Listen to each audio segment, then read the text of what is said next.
Bonsoir. Tout de suite, le journal.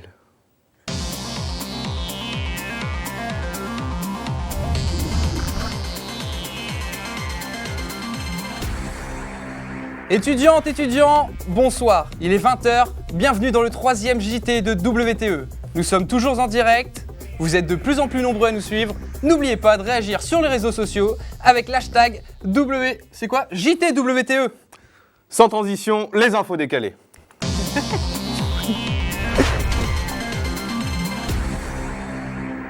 Et on commence tout de suite avec l'actu people. Après 50 ans de cabaret, Michou raccroche et se met aux platines. Jeunesse, Gros Minet porte plainte pour attouchement sexuel. Football, malgré les mauvais résultats actuels, le LOSC reste toujours une équipe aussi soudée. Santé, la sécurité sociale rembourse intégralement les séances d'ostéopathie. Maintenant, on y va même pour le plaisir. Catastrophe, 10 ans après le tsunami, la police thaïlandaise pense à un acte criminel. Voici la suspecte. Télévision, Fort Boyard débarque en Bulgarie. Visiblement, ça cartonne. Business, on apprend à l'instant que CTLM vient d'être racheté par le Qatar. Économie, depuis qu'elle est présidente du FMI, Christine Lagarde ne prend même plus le temps de manger. La tendance du jour, tabou depuis des années, l'annulagus revient à la mode. Littérature, DSK sort un nouveau roman intitulé Les Infidèles. Voici la photo de couverture. Et nous poursuivons ce journal avec une actualité beaucoup moins drôle. Hélas, une semaine après l'attentat, l'hebdomadaire Charlie Hebdo avait fait l'objet d'une frénésie populaire. Les exemplaires s'étaient vendus en quelques heures seulement. Et oui, quelques jours après cette euphorie et plus de 5 millions d'exemplaires vendus, une de nos équipes s'est rendue chez une buraliste valenciennoise. Un sujet de Benjamin Pelsi et Bettina de Guglielmo. Surpris, les buralistes n'ont pas vu venir l'engouement populaire pour le Charlie Hebdo des survivants. Philippine, buraliste à Valenciennes, a vu son bureau de tabac submergé. Le premier jour, en 1 heure de temps, tout était vendu. C'était la première fois que je voyais autant de personnes demander un journal, autant de rassemblements. Mais moi, j'y ai participé, comme tout le monde, quoi. Et franchement, c'est bien pour la presse que tout le monde se bat et tout le monde a fait son geste, quoi. Je crois que c'était un hommage plus pour un rassemblement disant on n'est pas d'accord qu'on tue les nôtres pour juste une plaisanterie, quoi. Voilà. L'hebdomadaire, dont les ventes étaient en berne, a rapidement été épuisé. L'édition sera tirée à 7 millions d'exemplaires au lieu de 45 000. Il y en a un toutes les semaines, on le vendait et quand on ne le vend pas, on nous en met 0 pendant 3 semaines. Achetée comme un hommage aux disparus, l'édition a rassemblé détracteurs et sympathisants. Bien que sa une fasse polémique, la population a voulu soutenir le journal satirique. Je l'ai acheté juste pour soutenir la liberté de la presse. Je ne suis pas une fan de Charlie Hebdo, mais je trouve que c'est important de défendre les libertés de notre pays. Grâce à ses ventes et aux 2 millions d'euros donnés par le gouvernement et les buralistes, Charlie Hebdo, dont les finances étaient au plus bas, devrait avoir la force de traverser cette crise. Samedi prochain, l'Université de Valenciennes organise ses journées portes ouvertes. Pour l'occasion, une équipe d'étudiants de Dream nous prépare une émission exceptionnelle. En effet, cette émission intitulée Pixit sera diffusée en direct le 7 février prochain. On accueille tout de suite Philippine de Smet pour nous en parler. Philippine, bonsoir. Salut. Bon, Philippine, tout d'abord, Pixit, l'émission, quel est le concept ? Alors, le concept, c'est très simple. Le but est de présenter au mieux l'université pour les journées portes ouvertes, pour donner envie à un maximum de gens de venir rejoindre l'université. Donc, on a 6 invités par émission, 2 parties, 3 invités par partie, 2 personnes importantes de l'université, comme des directeurs de formation ou le président de l'université, ainsi qu'un étudiant. Et la deuxième partie qui présentera uniquement notre pôle, la Dream, avec 2 professeurs et un étudiant, un ancien ou un nouveau. D'accord, et ce sera une émission sérieuse, il y aura des moments drôles ? Ce sera moitié sérieux, moitié drôle. On a essayé de faire au mieux pour divertir et donner de l'information. D'accord. Et combien de personnes ont travaillé sur ce projet et depuis combien de temps il est en route aussi ? Alors, on est en route depuis début septembre. On est une équipe d'une trentaine de personnes, je dirais, toute formation confondue. Donc les 3 masters qui sont proposés à la Dream participent. plus quelques L3 et quelques L2 pour nous donner de l'aide pour des postes dont on avait besoin. D'accord. Et du coup, c'est samedi prochain ? Samedi 7 février. Samedi 7 février, quelle heure ? 9h30, 11h, 14h et 16h. Donc il y a 4 émissions. C'est ça. Il y a 4 émissions. Et où est-ce qu'on peut les voir du coup, les émissions ? Alors, on peut les voir sur le site de l'université et elles seront diffusées un peu partout dans les bâtiments de la fac et à Cambrai et à Maubeuge. Merci Philippine d'être venue sur ce plateau. On n'a plus qu'à te souhaiter bonne chance pour Merci. l'émission. Le 5 décembre dernier, le groupe de rock'n'roll français Aston Villa donnait un concert à Denain. Alors qu'ils reprendront leur tournée en février prochain, l'occasion vous est donnée d'entrer dans les coulisses de leur spectacle. Un sujet d'Adrien Labi, Mélanie Guillaume et Bettina de Guglielmo. Suite à 5 ans d'absence, les rockers d'Aston Villa sont de retour. Après avoir rempli 20 salles, ils achevaient leur tournée 2014 en faisant vibrer la ville de Denain. Impatients, certains fans sont venus de loin pour les retrouver. Ça fait 5 ans que j'attends le retour d'Aston Villa. Ils ne sont pas encore programmés en Belgique, donc je viens jusqu'ici pour les revoir. Je m'attends à un très bon groupe de rock français, avec des bonnes paroles, de la sensibilité, de la guitare, du bon son de guitare, de la douceur et en même temps du rock, quoi. Joy Machine Live présente leur nouvel album aux sonorités pop-rock. Un virage musical pour conquérir un nouveau public, sans oublier leur plus grand succès. Ça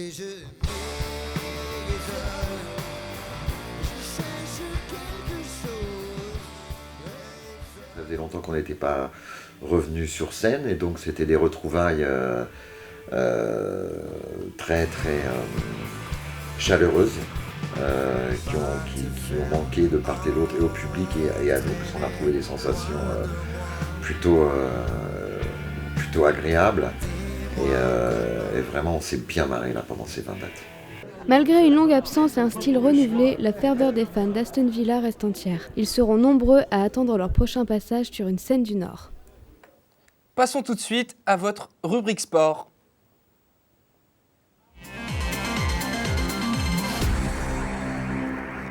Et on ouvre notre rubrique sport avec la CAN où se jouent actuellement 2 matchs. La Côte d'Ivoire mène actuellement 1-0 contre le Cameroun et la Guinée mène 1-0 contre le Mali. Hier, l'Algérie s'est imposée 2-0 face au Sénégal.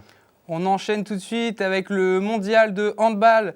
Après avoir battu l'Argentine lundi, la France mène actuellement 18 à 10 à la mi-temps face à la Slovénie. Allez les Bleus, bientôt en demi-finale. Tout de suite, place à la culture.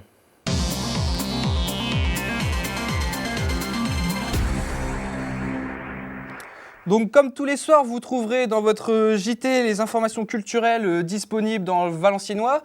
Ces informations vous sont données par le bureau des étudiants de l'IAE dans le cadre de leur projet Valculture. Et ce soir, 2 informations. La première, le Ciné Club vous propose demain soir un film de Julie Jung, A Girl at My Door. C'est l'histoire d'une jeune commissaire de Séoul mutée dans un petit village de Corée.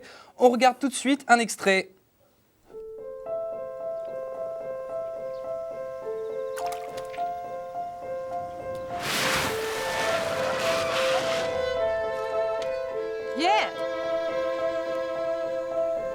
여기 새로 오신 소장님이시다. 인사 올려라.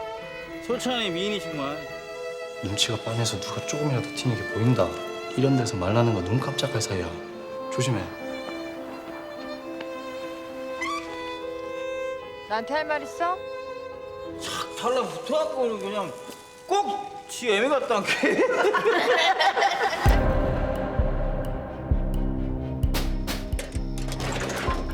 무슨 일이야? 여기 있으면 안 돼요? 나 진짜 이렇게 나을 것 같아! 왜 애를 때립니까? 내 딸내미 내가 내 마음대로 교육도 못 시킨대요. 예? 이게 무슨 짓이야? 하나면 때리면 되는데. 안 됐어. 소장님이랑 놀러 왔냐? 애 아빠 말로는 이경감에 대한 아이의 태도가 정상이 아니었다고 하던데. 소장님! 아니야! 신체 접촉을 했냐고요? 상처가 너무 아파 보여서 안아주기도 했어요. 그게 문제가 되나요?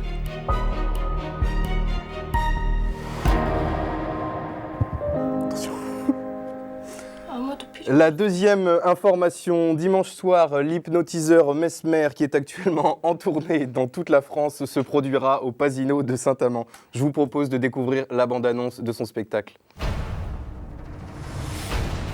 Mesmer. Aux limites de l'incroyable.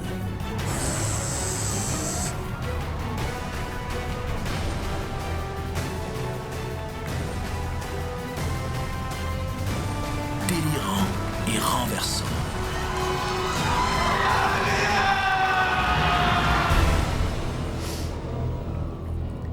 Science exacte ou charlatan? Une de nos équipes est partie questionner les Valenciennois. Une arnaque. Arnaque. Pour moi, c'est une arnaque. Est-ce que tu crois à l'hypnose? Non. Pourquoi? Je sais pas, je suis sceptique. Je trouve que c'est débile. Je sais pas, personnellement, moi je trouve que c'est débile. Après, chacun son truc. Hein.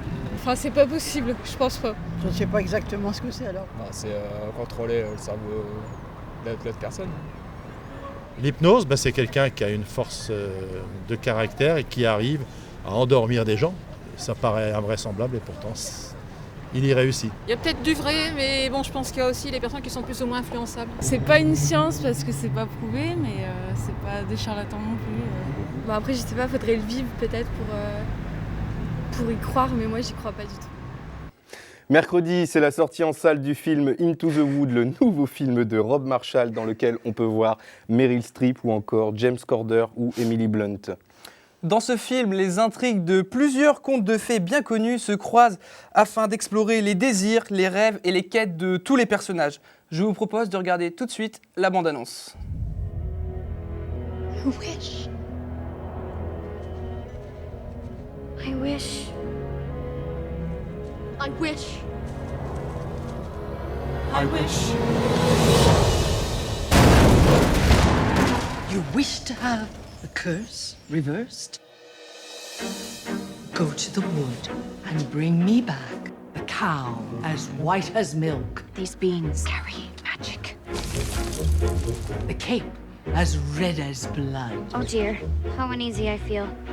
The hair as yellow as corn. The slipper as pure as gold. Go to the wood!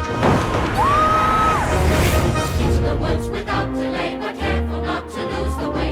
Into the woods, who knows what may be lurking on the journey. Good day, Mr. Wolf. And what might be in your basket? I must find that girl.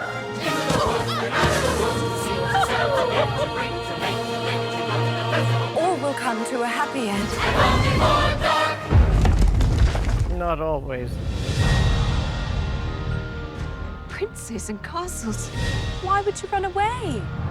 It's not quite what I expected. Maybe I shouldn't have strayed from the path.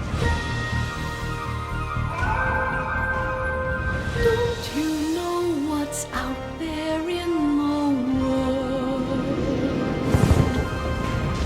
Someone has to shield you from the world. It's because of you there's a giant in our midst. It's not what I wish, it's what you wish. We have one chance. Don't you see that?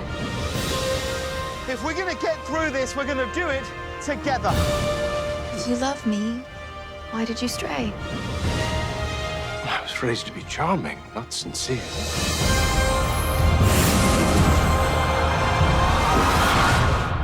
Stay a child while you can be a child.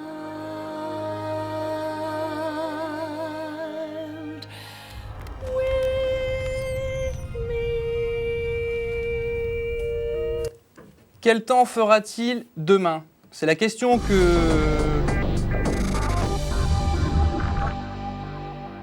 Bonsoir Madison. Bonsoir les garçons. Alors aujourd'hui, mercredi 28 janvier, le temps n'est pas à sortir de chez soi mais à rester dans son lit en pyjama. Et demain, quel temps fera-t-il? Jeudi 29 janvier, le matin, du soleil dans les Pyrénées et des éclaircies dans l'Est et sur le bassin méditerranéen, et de la pluie sur le reste du pays. Et les températures seront de 11 maximum dans la moitié nord du pays et de 7 dans la moitié sud. Et dans l'après-midi, des améliorations en Bretagne, avec quelques éclaircies encore sur la côte méditerranéenne qui, elle, sera sous le soleil. Et en revanche, du Nord-Pas-de-Calais aux Pyrénées-Orientales, de la pluie. Et pour la météo plus près de chez vous, demain matin, de la pluie sur l'ensemble de la région et les températures seront en légère hausse. 9 à Dunkerque, 6 à Lille et 5 à Valenciennes. Dans l'après-midi, toujours aucune amélioration. De la pluie sur l'ensemble de la région et un ciel toujours gris.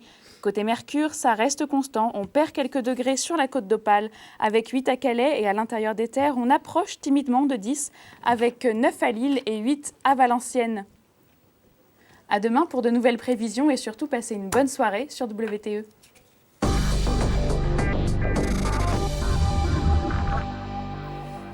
Tout de suite, place à l'invité du JT.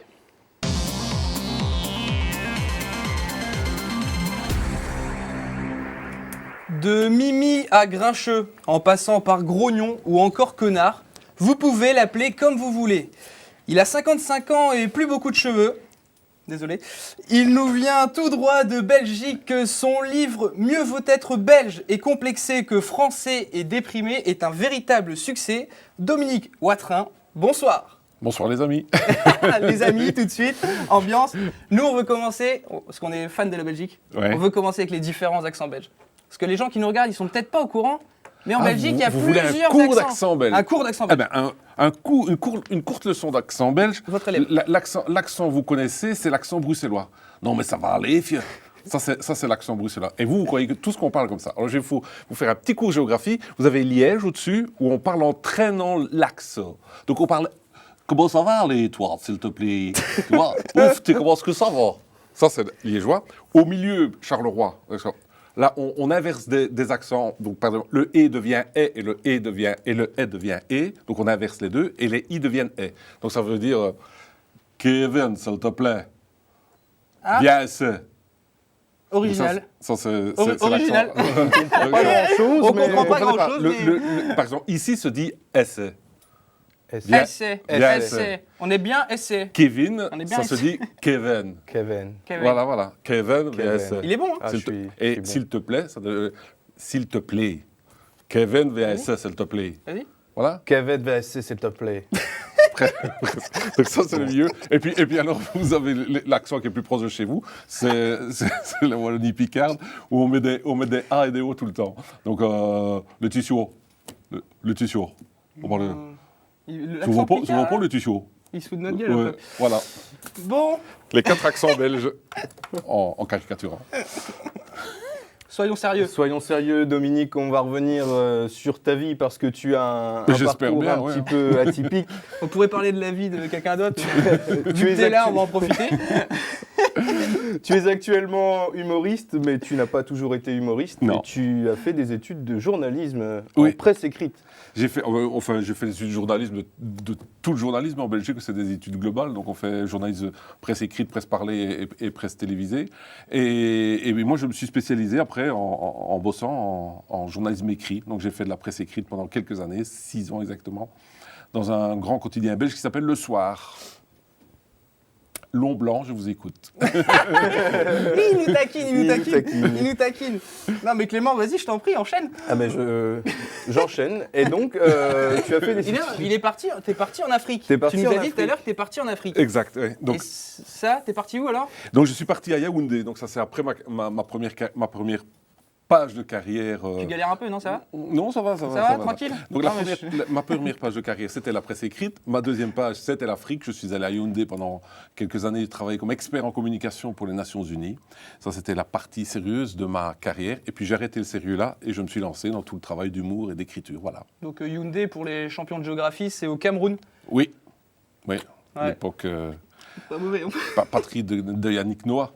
Et pourquoi Pourquoi Parce qu'on dit qu'il est français, Yannick Noah, mais il est à moitié camerounais. Il est camerounais. Son papa est camerounais. D'accord. Voilà. On en apprend tous les jours sur WTE. Ouais. Merci Surtout Dominique. quand on ne connaît pas grand-chose. Et Dominique, pourquoi avoir choisi l'humour Parce qu'il n'était pas très fort en journalisme. Voilà. On peut le prendre comme ça. Non, pourquoi choisir l'humour? Parce que c'est une autre manière de s'exprimer. Hein. Je fais du journalisme humoristique, c'est simplement la différence de regard. C'est-à-dire que j'ai fait du journalisme sérieux pendant 6 ans, et puis un peu, je crois que j'avais fait un peu le tour, et puis après j'ai décidé de faire ça de manière différente, en décalant le regard, comme vos infos décalées, en travaillant dans ce regard-là. Voilà. Ça va, on n'était pas trop mauvais, ça va? C'est bien pour des débutants. Pas mal, c'est gentil, c'est gentil. Alors, on essaye de progresser petit à petit. C'est bien. Faudra nous donner quelques cours. On va rester amis avant Faudra nous donner quelques cours. Et du coup, t'as fait plein de trucs et t'as écrit un livre qui nous a intéressés parce qu'il se fout un peu de notre gueule, nous Français. Il n'est pas très sympa avec nous. Et ce livre, donc, c'est Mieux vaut être belge et complexé que français et déprimé. Oui. On n'a pas l'air déprimé, nous. Hein. Peut-être pas vous êtes jeune, vous ne savez pas encore ce qui se passe dans votre pays. mais non, la France est quand même relativement déprimée pour le moment. Hein. Donc ça fait quelques années, même avant, on ne parle pas de l'affaire Charlie Hebdo, mais même avant, la crise économique, on ne résout pas grand-chose et on galère sur pas mal de sujets en France. Et donc mon regard, ce n'est pas uniquement tacler les Français, c'est aussi tacler les Belges, c'est simplement faire la différence entre les mentalités, où on est clairement à l'avance sur pas mal de questions, si je peux parler un peu sérieusement, sur toutes les questions éthiques, l'euthanasie, l'avortement, enfin toute une série de trucs, enfin l'avortement peut-être moins, mais la fécondation in vitro, etc. On est clairement en avance. Et puis nous, on voit que les choses vont mal en France parce qu'on voit beaucoup de Français débarquer chez nous, y compris des gens de votre génération, des étudiants. Il faut savoir qu'il y a des facultés, notamment, pas en journalisme, mais en paramédical, il y a des facultés où il y a 90% d'étudiants français chez nous. Je ne parle pas de villes frontalières. Par contre, j'ai lu les statistiques de l'université de Lille, j'ai pas celle de Valenciennes, mais j'ai Lille. Au début de cette année-ci, au mois de septembre, à l'université de Lille, il y avait 67 Belges sur 25 000 étudiants. Oh, c'est pas mal. C'est pas mal. Ça veut dire qu'il y a quand même des gars qui se perdent, mais c'est dérisoire par rapport à des 90% dans certaines facs chez nous. Quoi. Ouais. Ils se sont perdus, les 67, quoi. Sans doute, ou bien ils habitent pas très loin, ou bien ils sont expats, je sais pas. Ou peut-être est-ce pour la bière qu'ils viennent tout simplement étudier en Belgique. Ça peut être une option, mais alors vous avez beaucoup d'ivrognes chez vous. Oui, on déprime, donc... oui, peut-être que quand on déprime, on boit. Ce n'est pas facile d'être français. Non. Mieux vaut être belge, peut-être. Mais non, je le dis en boutade, mais je pense que c'est vrai. La Belgique, c'est un petit pays. Donc on a l'habitude de se démerder avec pas mal de choses. C'est-à-dire que quand on a un problème en Belgique, on est obligé de s'arranger. En France, on n'a pas l'habitude de se démerder parce qu'on est un grand pays. On est un grand pays où vous parlez tous la même langue, ce qui est un atout dans certains cas, mais qui est aussi une absence de contact avec d'autres cultures. Et il faut savoir que nous, on est un pays où on a déjà, vous savez très bien, c'est en tout cas un regard que tous l'étranger a, on a un pays où il y a deux cultures. Il y a les Flamands qui ont une culture germanique et nous, on est plus latin comme les Français. Et donc, on est obligé de s'arranger. Et donc, on a l'habitude de faire des compromis, de s'arranger avec les choses quand tout va mal. La crise arrive, on trouve des solutions. Tandis qu'en France, c'est l'inverse. On n'a pas l'habitude des crises. On croit que l'État, on dit souvent la République va tout changer, mais la République, elle ne change rien du tout. Parce qu'on débat beaucoup. Moi, je vois on regarde beaucoup la télévision française en Belgique, on voit les débats chez Ruquier, quand on voit l'homme politique qui arrive, on se dit, on cause beaucoup, mais on ne fait pas grand-chose. Et c'est un peu l'image qu'on a en Belgique. Et nous, on fait beaucoup et on cause après. Et c'est cette analyse-là que je mets dans le bouquin, avec des chiffres, parce que je pense qu'il ne faut pas déblatérer, parce qu'en fait, la leçon de mon livre, c'est les Français, venez tous en Belgique, hein, c'est pas on est mieux que vous, restez chez vous. C'est vraiment, on n'est pas de venez voir chez nous comment c'est bien. Mais en même temps, je souligne aussi le côté qui ne va pas en Belgique, où nous, on est quand même le recordman du monde de jours sans gouvernement. On est resté presque 2 ans sans gouvernement. Ouais, mais au final, il n'y a pas eu de catastrophe. Il n'y a pas eu de catastrophe. Il y en a eu moins que chez nous avec un gouvernement. Voilà, c'est ça. Donc c'est un peu ça la leçon du bouquin. Ouais. C'est-à-dire que nous, ça continue à tourner sans gouvernement parce qu'on a d'autres petits gouvernements. Je vous passe la carte institutionnelle belge qui est très, très, très compliquée. Et vous avez un gouvernement beaucoup plus petit que la Belgique, pour un plus grand pays. Vous avez une trentaine de ministres, secrétaires d'État. En Belgique, on en a 50 pour notre petit pays. Mais ça veut dire que les gens, ils ont trop de pouvoir, ces gars. Un ministre, il a énormément de pouvoir. Et quand un ministre foire ou un gouvernement foire, il y a tout qui part en sucette. Tandis que chez nous, c'est l'inverse. On a beaucoup de gens et ils ont tous des plus petits pouvoirs, ce qui fait que quand il y en a qui déconnent, le pays continue à tourner. Bienvenue dans Des paroles et des actes. Ce soir en direct sur WTE. Plus de paroles que d'actes. On est en France. On est en France, plus de paroles que d'actes. On viendra voir en Belgique. Bon, sinon, à part ce livre, Tu fais des spectacles donc avec les pimenteurs. Oui, donc ça c'est une autre facette du même travail en fait, puisque moi je travaille en bouquin, je travaille en radio sur la RTBF, la chaîne nationale belge, et alors je travaille sur scène avec les pimenteurs actuellement, autrefois les Nouvelles de l'espace. C'est un travail de décodage de l'actu à travers le rire aussi, donc j'écris des chroniques que je joue devant un public qui en général adore ce type de regard, parce que c'est le même regard que tout ce qui est satirique, mais sur scène. Je ne sais pas si ici en France on fait régulièrement ce type de spectacle, mais c'est uniquement centré sur l'actu. C'est pas Bedos qui sort ses fiches à un moment de son spectacle, ou Walter, qui est belge aussi d'ailleurs, qui fait lui un spectacle plus généraliste. Ici, c'est vraiment l'actu au mois par mois. Tous les mois, on joue sur scène et on présente l'actu au public dans différents centres culturels, ce qu'on appelle les centres culturels chez nous. Voilà. D'accord, vous êtes une troupe du coup, vous êtes combien sur scène on est en général 4 sur scène et on a un invité qui est un représentant de la culture, du sport, etc. Donc les grands noms de la Belgique à tous les niveaux, politiques, etc., les grands sportifs, etc. Ça existe. On a une petite vidéo à vous montrer, alors, un petit extrait de Dominique Vatrin. Poussé par ma prudence légendaire, qui fait que je ne m'assieds jamais sur des cuvettes de toilette sans vérifier auparavant si quelqu'un n'y est pas déjà assis.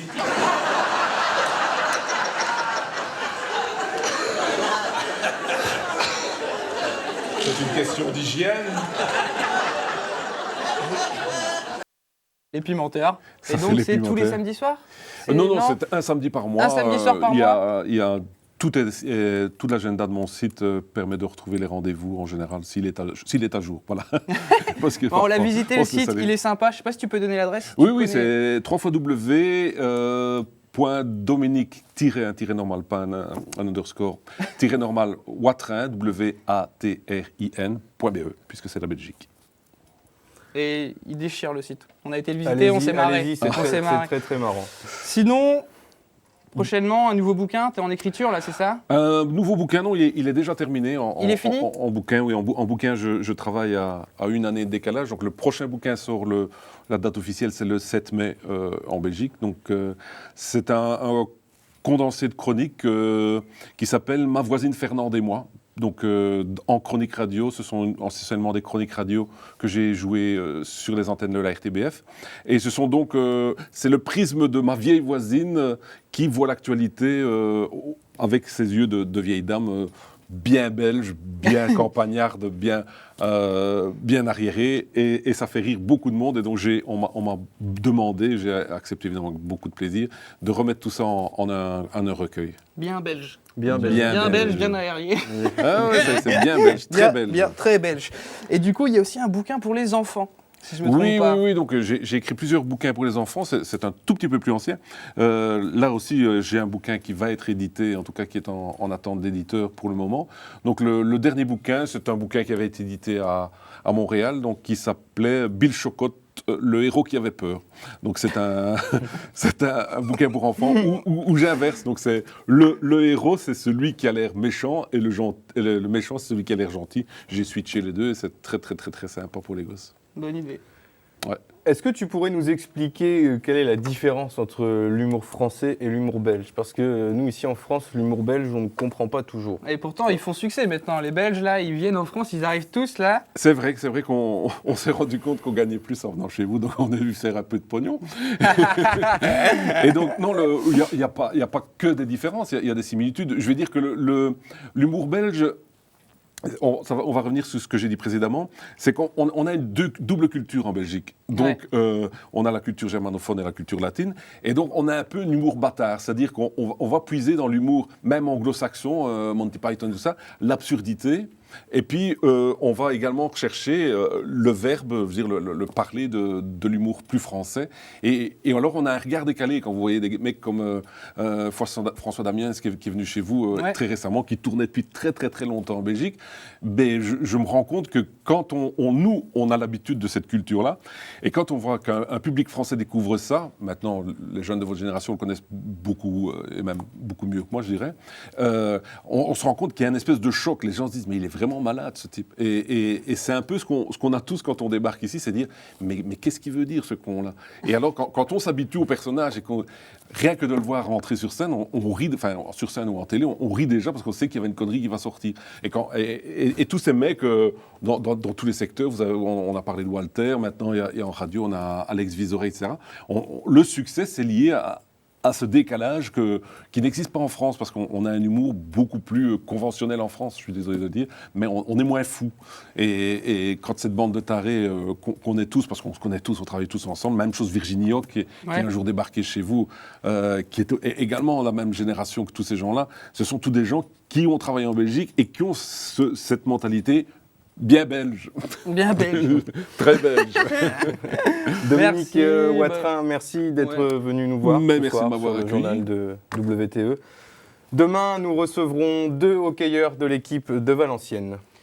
Tout de suite, après le JT, vous allez retrouver votre web-série Un canapé pour 2 et après, une petite soirée fiction avec plein de nouveaux courts-métrages.